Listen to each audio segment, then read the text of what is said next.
Le Bourget Airport, August 2024. Armed officers surround a private jet as it taxis to a stop. Pavel Durov steps off the plane, unaware he's about to be arrested by French police. This isn't just any tech CEO. This is the man who built a billion-user platform with 40 people, takes a salary of $1 per year, and owns nothing except the most dangerous app on Earth.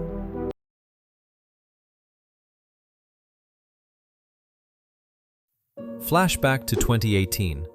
The same man lies on his bathroom floor, blood vessels bursting throughout his body, certain he's dying from poisoning.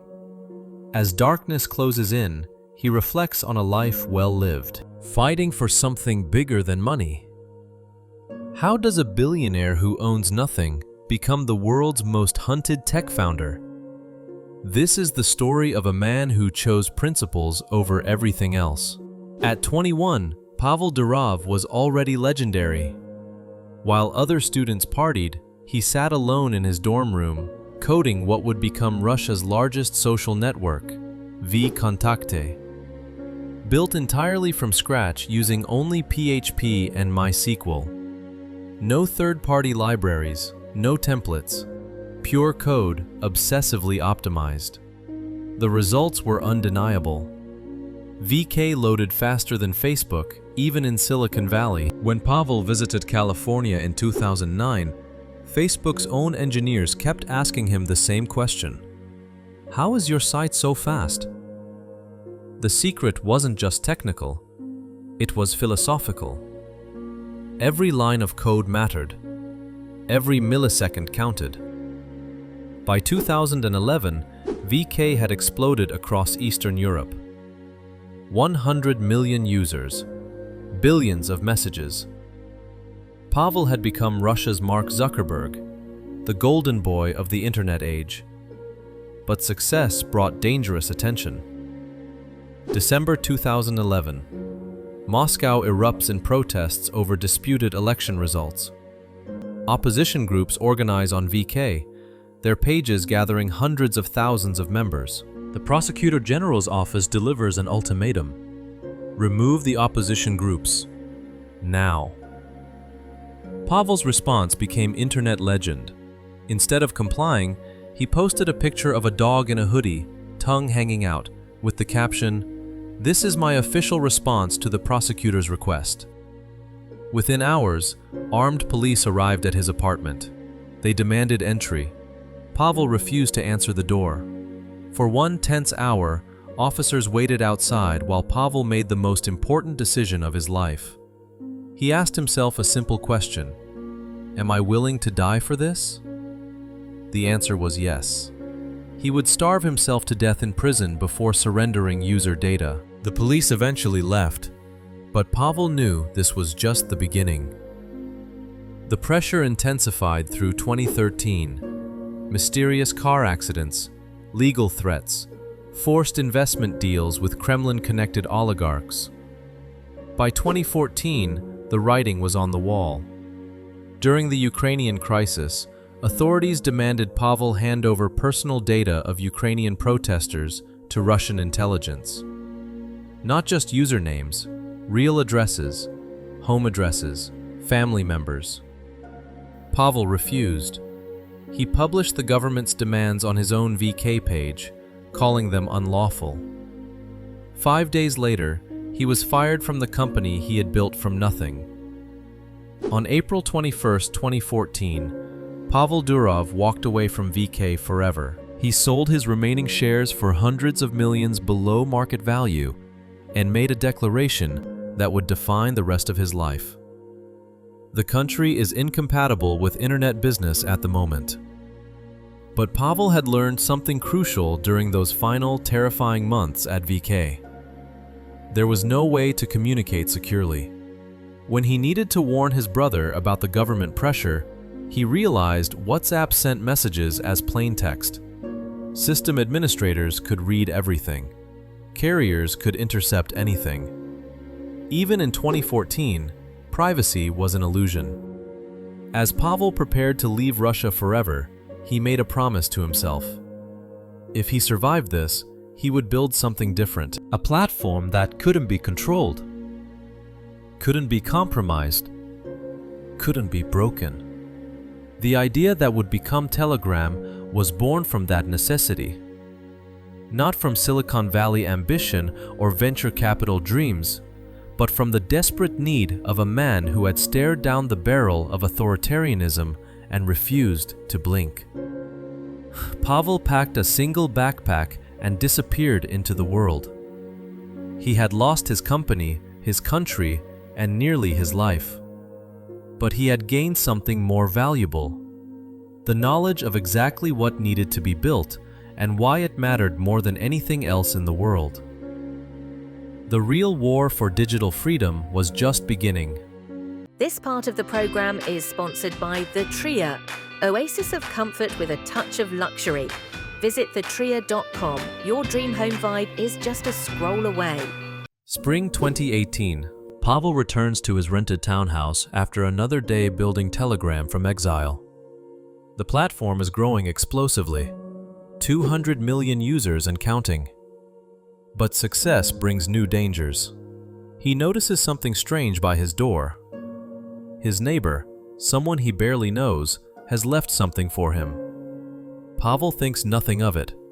He's always been careful, but this seems innocent enough. 1 hour later, Pavel is lying in bed when the pain hits. Not ordinary pain, something else entirely. His vision starts to blur. His hearing fades. Every blood vessel in his body feels like it's on fire. He tries to get up, to reach the bathroom, but his legs won't work. His organs are shutting down one by one. The pain is excruciating, spreading through his heart, his stomach, every part of his body. Blood vessels are bursting under his skin like tiny explosions. Pavel collapses on the bathroom floor. The tiles are cold against his face. He can't breathe properly, can't see. The pain is overwhelming everything else. In that moment, Pavel Durov is certain he's dying. But instead of panic, something strange happens. A sense of peace washes over him. He thinks about his life, the code he's written, the platforms he's built, the users he's protected. If this is the end, he's lived according to his principles. He's fought the good fight. I've had a good life, he tells himself. I've accomplished what I set out to do. The darkness closes in. Pavel wakes up the next morning on the bathroom floor. Somehow, impossibly, he's alive. But his body tells the story of what happened. Broken blood vessels cover his arms, his chest, everywhere. He looks like he's been beaten with hammers. For 2 weeks, he can barely walk. The doctors can't explain it. The symptoms don't match any known disease or natural condition. But Pavel knows what happened. Someone tried to kill him. Someone who wanted Telegram's founder gone. Here's the remarkable thing. Pavel doesn't feel fear. He feels liberated. After you survive something like that, Pavel would later reflect, you feel like you're living on bonus time. Every day after that is a gift. The poisoning attempt becomes Pavel's philosophical turning point. Death had come for him and failed. Now he truly understands what it means to be free from fear. When you've already died once, what can anyone threaten you with? This isn't his first brush with mortality over his principles, but it's the most direct. Back in 2011, when police surrounded his apartment, Pavel had been willing to starve himself to death rather than surrender user data. That was theoretical courage. This was different. Someone had actually tried to end his life, and he had survived. The attempt backfires completely. Instead of intimidating Pavel into compliance, it reinforces everything he believes about the importance of his mission. If they're willing to poison him, it proves how dangerous Telegram really is to authoritarian power. How much they fear what he's built. Pavel doubles down. Telegram's user base explodes from 200 million to 400 million, then 600 million. The platform becomes the backbone of protest movements from Hong Kong to Belarus to Iran. Every government that tries to control information sees Telegram as an existential threat. The poisoning also crystallizes Pavel's understanding of his own psychology. He's not reckless, he's strategic. He's thought through the worst-case scenario and made peace with it. This gives him an enormous advantage in negotiations with governments and tech giants. They're playing chess while thinking about quarterly profits. He's playing chess while genuinely not caring if he lives or dies. You have to ask yourself, Pavel explains, is it worth living a life full of fear of death? Or is it much more enjoyable to forget about this and live your life in a way that makes you immune to this fear? This part of the program is sponsored by Via Nature, where nature meets innovation. Visit vianature.com. Your planet-friendly goodies are just a click away.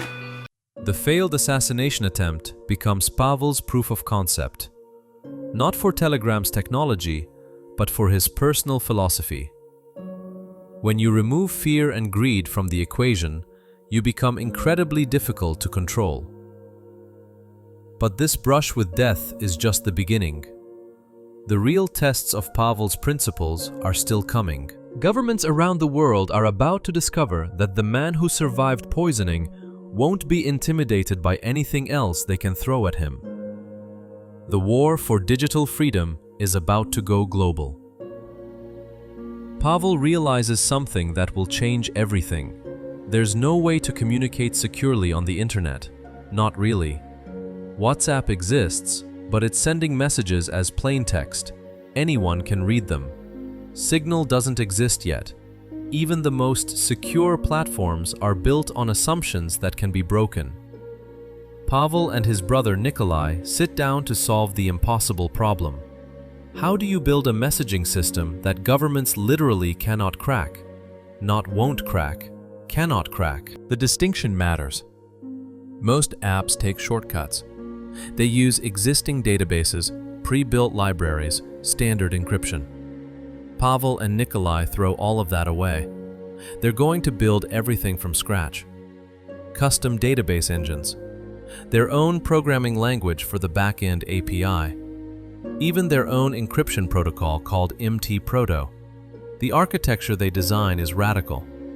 Instead of storing data in one place where it can be seized, they distribute it across multiple jurisdictions. Servers in different countries. Encryption keys split globally. No single government can access the complete puzzle. But here's the genius part. They make it architecturally impossible for their own employees to access user messages. It's not a policy decision. It's not about trust. The system literally cannot be broken from the inside because the pieces don't exist in one place. Nikolai, the mathematical genius with 3 International Math Olympiad gold medals, designs the cryptography. Pavel handles the user experience. Their goal isn't just security, it's speed. They want Telegram to be faster than anything else on the internet. They rewrite massive chunks of the backend in C and C++, custom everything. While other messaging apps rely on hundreds of third-party components that could have vulnerabilities, Telegram builds its own foundation. Every line of code is intentional. Every algorithm is optimized. The results are extraordinary. Telegram launches with features that won't appear on competing platforms for years. End-to-end encryption arrives in secret chats 1 year and 3 months before WhatsApp even begins testing the concept. Self-destructing messages, massive group chats supporting thousands of users, channels that can broadcast to unlimited audiences. But the real innovation is organizational. Pavel discovers something that will define Telegram forever. Small teams move faster than large ones. While WhatsApp employs thousands of people under Facebook's umbrella, Telegram's core engineering team never exceeds 40 people. This isn't about saving money. It's about maintaining control. Every hire is deliberate. Every team member understands the mission completely. There are no meetings about meetings, no committees to approve basic decisions. When Pavel decides to add a feature, it ships within days. The efficiency becomes legendary in Silicon Valley. When Elon Musk takes over Twitter in 2022, he fires 80% of the staff specifically because he's inspired by Telegram's lean model. If Pavel can run a billion-user platform with 40 engineers, why does Twitter need thousands? But Telegram's architecture serves a deeper purpose than efficiency. It's designed for survival. When Russia tries to block the platform in 2018, Telegram doesn't just resist, it thrives. The distributed infrastructure automatically routes around censorship attempts. Proxy servers spring up worldwide. The harder governments squeeze, the more ways Telegram finds to slip through their fingers. Pavel's team burns through millions of IP addresses. They automate proxy deployment. They create what Pavel calls digital resistance, a global network of volunteers running servers to keep Telegram accessible. The Russian censors get so frustrated they start blocking entire internet subnets, accidentally disabling their own banks and social networks. This part of the program is sponsored by Pause Wars. Gear up for happy tales. Sniff out pausewars.com, where your pet's wag comes with a splash of style. The technical specifications tell the story. Telegram processes over 12 billion messages daily with that tiny team. The app loads instantly, even on slow connections. Files upload faster than on platforms with 10 times the engineering resources. Users notice the difference immediately. Every decision reinforces the core philosophy. Speed and security aren't optional features. They're survival tools. When protesters in Hong Kong need to organize quickly, Telegram delivers messages in milliseconds.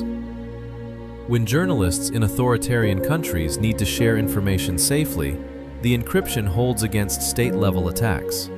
Pavel obsesses over details that other platforms ignore. Message animations that make deletion feel satisfying. Stickers that load instantly because they're vector-based, not pixelated images. Interface elements that respond before you finish tapping them. This isn't perfectionism for its own sake.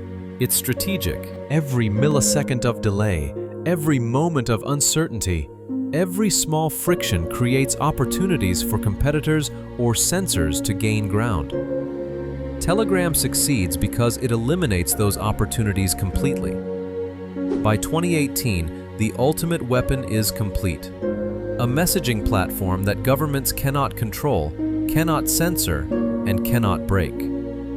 The question now is whether Pavel has the courage to keep it that way when the entire world tries to force him to surrender. Pavel Durov becomes a man without a country, forced out of VK, banned from Russia. He transforms into something unprecedented in the tech world. A digital nomad with $1 billion empire and zero permanent address. Most billionaires collect mansions, private islands, status symbols. Pavel collects citizenships. St. Kitts and Nevis, France, the United Arab Emirates. Multiple passports, but loyalty to none. He lives everywhere and nowhere, always one step ahead of governments trying to pin him down. His daily routine becomes legendary for its intensity. 300 push-ups every morning, 300 squats. No alcohol for over 20 years. No tobacco, no coffee, no pills of any kind. While other tech CEOs optimize for comfort, Pavel optimizes for clarity. The discipline isn't about fitness, it's about freedom. The biggest enemies of freedom are fear and greed, Pavel explains. You make sure they don't stand in your way. Every push-up is practice for saying no to pressure. Every moment of discomfort is training for the real battles ahead. Pavel swims for hours across massive lakes. 5.5 hours lost in freezing Finnish waters. No panic, just methodical navigation back to shore. He doesn't use a phone except to occasionally test Telegram features. No social media addiction. No digital distractions. His mind stays completely clear. The financial structure of his life is equally radical. Pavel takes a salary of $1 per year from Telegram. Not $1 as a tax dodge while taking stock options. Literally $1. The company he built from nothing pays him less than minimum wage. How does he survive? Bitcoin. Pavel bought cryptocurrency in 2013 when everyone thought he was crazy. Those early investments now fund his entire lifestyle. Private jets, luxury accommodations, global travel, all paid for by digital currency that no government can freeze or seize. This isn't just wealth preservation, it's philosophical consistency. Traditional banking requires permanent addresses, tax jurisdictions, regulatory compliance. Bitcoin requires only mathematical proof. For a man building a platform outside government control, it's the perfect currency. Telegram itself was designed to be anonymous, with a strict protocol against leaks. Telegram itself reflects this stateless philosophy. The company has no headquarters in any meaningful sense. 40 engineers scattered across Dubai, Berlin, Singapore. No corporate campus, no executive boardrooms, no physical infrastructure that can be raided or shut down.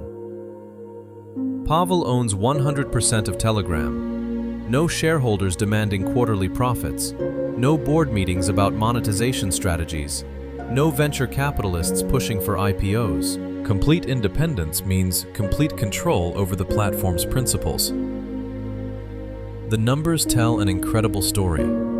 Telegram reaches nearly 1 billion users while leaving an estimated 80% of potential advertising revenue on the table. They refuse to sell user data, refuse targeted advertising, refuse to compromise on privacy for profit. Other platforms would call this business suicide. Pavel calls it the only sustainable model. If you do the same thing everybody else around you is doing, you don't have any competitive advantage, he explains. Telegram's advantage is its refusal to play by Silicon Valley's rules.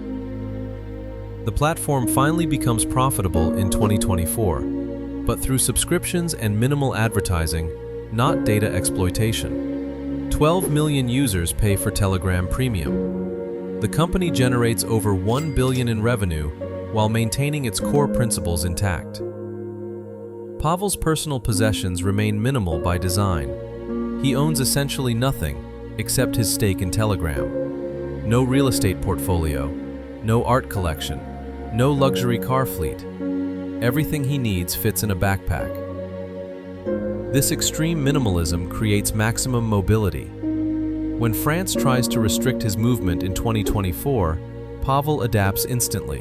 When Russia attempts to pressure him, he simply operates from elsewhere. Governments can't leverage what he doesn't have. The paradox becomes clear. By owning nothing, Pavel controls everything that matters. His platform, his principles, his freedom to operate outside any single nation's jurisdiction. Traditional billionaires accumulate assets that become liabilities. Pavel accumulates capabilities that become unassailable advantages. But this stateless existence comes with costs. No permanent home means no permanent relationships. No fixed address means constant uncertainty. No national allegiance means no government protection when things go wrong. Pavel accepts these trade-offs completely. Short-term pleasure isn't worth your future, he writes. Every comfort sacrificed now prevents future compromises. Every luxury avoided maintains independence later. The world is about to test whether this philosophy can survive coordinated pressure from multiple governments simultaneously. The stateless billionaire's greatest challenges are still ahead. Russia makes the first move. The Federal Security Service delivers an ultimatum: hand over Telegram's encryption keys or face a complete ban. Pavel's response is immediate and uncompromising. "Such keys don't exist," he declares. "The architecture makes it impossible." The Kremlin doesn't believe him. On April 13, 2018, Russia officially blocks Telegram nationwide. Hundreds of millions of users suddenly can't access their messages. The government expects Pavel to capitulate within days. Instead, something extraordinary happens. Pavel launches what he calls digital resistance. Telegram begins burning through millions of IP addresses faster than Russian censors can block them. Automated proxy servers spring up worldwide. Volunteers in dozens of countries start running their own relay points. The Russian censors panic. They start blocking entire internet subnets, desperate to stop Telegram's traffic. But their sledgehammer approach backfires spectacularly. Payment systems crash, banks go offline. Even Russian social networks and government websites get caught in their own censorship net. Citizens can't pay for groceries because the payment processors are blocked. Government employees can't access their own systems. The Russian internet starts collapsing under the weight of its own censorship attempts. Meanwhile, Telegram keeps working perfectly. Messages flow freely through the proxy network. The harder Russia squeezes, the more ways Pavel finds to slip through their fingers. After 2 years of futile blocking attempts, the Kremlin quietly lifts the ban, claiming victory while changing nothing. Iran watches Russia's failure and tries a different approach. Instead of demanding encryption keys, they simply banned Telegram outright in 2018. Pavel's solution is elegant. He creates economic incentives for Iranian citizens to run their own proxy servers. Any person in Iran can set up a proxy and monetize it through pinned advertisements in channels. Suddenly, thousands of Iranians have financial motivation to keep Telegram accessible. The government finds itself fighting its own citizens, who are making money by circumventing the ban. The proxy network becomes so robust that Iran effectively gives up. Today, despite the official ban, an estimated 50 million Iranians use Telegram daily. The platform isn't just surviving government pressure, it's thriving because of it. But Pavel's biggest challenge comes from an unexpected source: Apple. Russia demands that Apple remove Telegram from the App Store unless Pavel agrees to negotiate with Russian authorities. For 4 weeks, Apple refuses to approve any Telegram updates worldwide. The app starts breaking as iOS updates make older versions incompatible. Pavel faces an impossible choice: abandon Russian users entirely or compromise with the Kremlin. For weeks, he agonizes over the decision. Telegram is becoming unusable for hundreds of millions of people because one government wants to control the platform. The deadline approaches. Pavel sets a final ultimatum for himself. If Apple doesn't approve the update by 6 p.m. on a Friday, he'll remove Telegram from Russia completely. Better to lose one market than compromise the platform's principles globally. 15 minutes before his self-imposed deadline, Apple caves. The update goes live worldwide. Pavel has called their bluff and won. The pattern repeats across the globe. Brazil's Supreme Court temporarily bans Telegram in 2022, claiming the company isn't responding to legal requests. Pavel publishes evidence that the court sent requests to wrong email addresses. The ban is lifted within days. Germany threatens massive fines over content moderation. Pavel implements minimal changes while maintaining that Telegram removes millions of harmful posts daily. The threats fade without meaningful action. Each battle teaches Pavel the same lesson. Governments prefer the appearance of control to actual confrontation. They make demands expecting immediate compliance. When Pavel refuses and forces them to follow through, most back down rather than escalate. But France is different. French intelligence agencies watch Pavel's resistance to other governments and decide on a more direct approach. If legal pressure won't work, maybe criminal charges will. French prosecutors begin secretly building a case against Pavel personally, not against Telegram the company, but against Pavel the individual. They're betting that the threat of prison will break what economic pressure and diplomatic threats could not. The trap is carefully laid. French intelligence reaches out through intermediaries, suggesting meetings about terrorism cooperation. They dangle the possibility of partnerships, of finding middle ground between security needs and privacy rights. Pavel, confident in his principles and his platform's legal compliance, agrees to visit Paris. He believes his transparency and frequent travel throughout Europe prove Telegram has nothing to hide. He has no idea he's walking into the most sophisticated attempt yet to break the stateless billionaire's resistance. Pavel has always been fascinated by a disturbing experiment from the 1960s.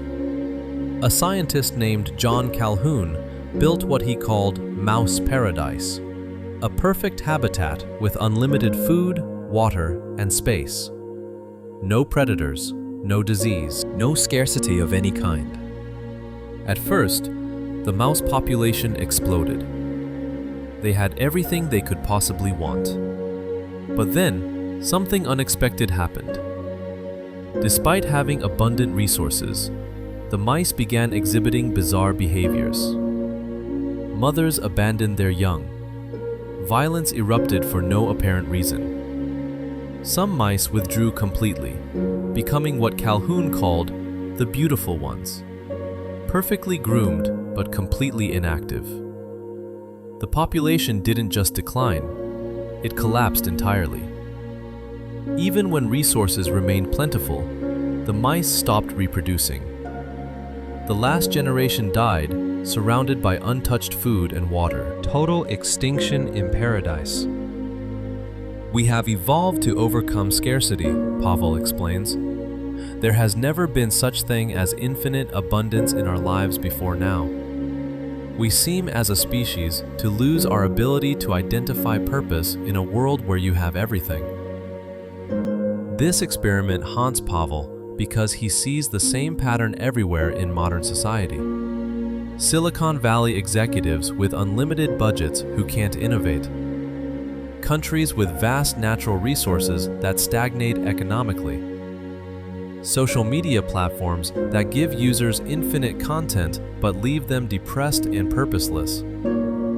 Pavel applies this lesson ruthlessly to Telegram's business model. The platform could easily generate 10 times more revenue by selling user data, implementing invasive advertising, or charging subscription fees for basic features. Instead, Pavel deliberately leaves 80% of potential profits on the table. This isn't charity, it's strategy. By maintaining artificial scarcity in revenue, Telegram preserves abundance in what actually matters: user trust, platform independence, and technical innovation. The constraint forces creativity. The limitation creates focus. Pavel's personal life reflects the same philosophy.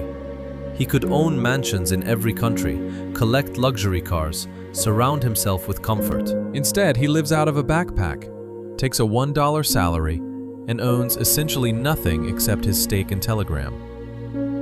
The self-imposed limitations aren't punishment, they're protection. Every possession becomes a potential liability. Every comfort creates a new vulnerability.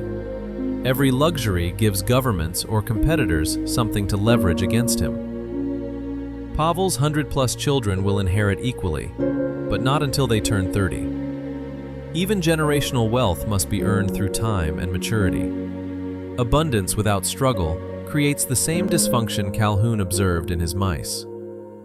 Restrictions are important, Pavel argues. They should be coming from within. It should be self-restriction rather than restriction imposed by others. The key insight is choice. Voluntary constraints create strength. Involuntary constraints create weakness. This philosophy explains Telegram's extraordinary efficiency. 40 engineers outperform teams of thousands because they operate under chosen limitations. No endless meetings, no bureaucratic layers, no feature bloat from trying to please everyone. The mouse paradise experiment also explains Pavel's resistance to government pressure. Authorities offer him everything: legal immunity, business partnerships, regulatory advantages. All he has to do is compromise slightly on user privacy, add a few backdoors, share some metadata, cooperate just a little bit. Pavel recognizes this as the trap of abundance. The moment he accepts any compromise, he enters the mouse paradise. Comfort becomes dependency. Cooperation becomes control. Abundance becomes extinction. Instead, Pavel chooses the harder path: permanent scarcity in everything except principles. He'd rather operate Telegram with 40 people than 4,000. Rather take a $1 salary than millions with strings attached. Rather face arrest than accept comfortable compliance. The mouse paradise experiment proves that survival requires struggle. Purpose requires limitation. Freedom requires saying no to almost everything, so you can say yes to what matters most. Pavel has built his entire life around this counterintuitive truth. The only way to achieve real abundance is through voluntary scarcity. The only way to maintain freedom is by rejecting the comfort that leads to control. But this philosophy is about to face its ultimate test in a French jail cell. August 2024, Le Bourget Airport outside Paris. Pavel Durov steps off his private jet, expecting a quiet 2-day visit to France. Instead, a dozen armed officers surround him. The arrest warrant has been waiting for months. 4 days in a windowless French cell, a concrete bed with no pillow. The charges are unprecedented in tech history. Complicity in crimes committed by Telegram users.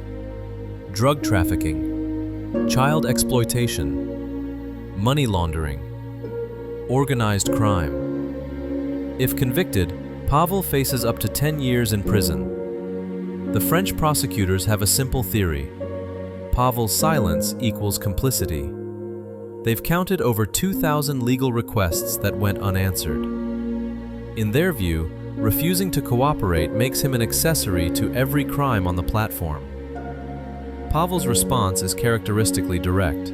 He posts 5 million euros bail without hesitation. Banned from leaving France. Required to report to police twice weekly. He adapts to his new constraints with the same discipline he's applied to everything else. But something remarkable happens after his arrest. For the first time in Telegram's history, the platform begins sharing user data with law enforcement. The irony is stark. The arrest meant to force compliance actually achieves it, but only after Pavel is physically detained. The French intelligence services try one final gambit. Through intermediaries, they approach Pavel about censoring conservative voices in Romania's upcoming election. They want him to remove channels supporting candidates the French government opposes. Pavel's response is swift and public. He publishes the entire conversation, breaking their assumption of secrecy. If you think that because I'm stuck here, you can tell me what to do, you're very wrong. I would rather do the opposite every time. The failed attempt reveals the real stakes. This isn't about terrorism or child safety. It's about information control. Governments worldwide want the power to decide what their citizens can see, hear, and share. Telegram represents the last major platform that refuses to play along. Pavel makes his position crystal clear in his first public statement after release. I would rather lose everything I have than yield to this pressure. If you submit to this pressure and agree with something that is fundamentally wrong, you become broken inside. You become a shell of your former self. The arrest backfires spectacularly. Instead of intimidating Pavel into compliance, it reinforces his conviction that the fight for digital freedom is worth any personal cost. The man who survived poisoning, government pressure, and exile won't be broken by a French jail cell. Today, Pavel Durov controls a billion-user platform from nowhere and everywhere. The ultimate paradox: a man who owns nothing controls everything that matters. His lesson for the world is simple but profound. True power comes not from what you can gain, but from what you're willing to lose.